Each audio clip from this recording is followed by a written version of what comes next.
নমস্কার, কেমন আছেন সবাই? চলুন আজ বলছি এই মহিলা এত বড় বালতিতে কি খাচ্ছে এবং কেন খাচ্ছে। গল্পটা শুরু এইভাবে।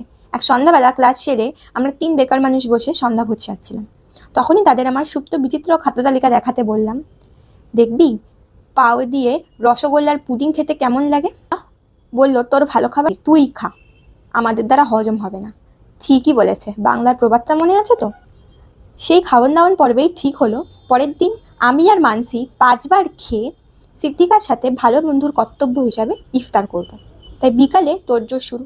সিদ্দিকা যাতে কষ্ট না পায় তার জন্য আমরাই ওকে বলি, তুই শুধু রান্নাটা করে দে, আমরা তোর হয়ে খেয়ে নেব। দেখেছেন আমরা কত ভালো বন্ধু। কথা শুনে রেগে গিয়ে সেই রাগ আমাদের ওপর তুলতে না পেরে তুললো সোয়াবিনের ওপরে। বেগতিক দেখে আমি বললাম, রাগ ভাই, আমি করছি।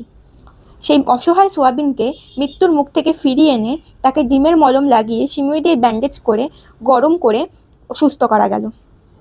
রান্না শেষে খাবার পর্বে দেখি এত খাবার থাকতেই সবাই ফোন খেতে ব্যস্ত। খাবার খেয়ে সিদ্দিকার রাগ ঠান্ডা হলে সে আমাকে এক গ্লাস ভালোবাসা দিল। আর এই মহিলার জীবনে প্রেম আসছে না, তাই প্রেমের শরবতের গামলা ধরেই চুমুক দিল।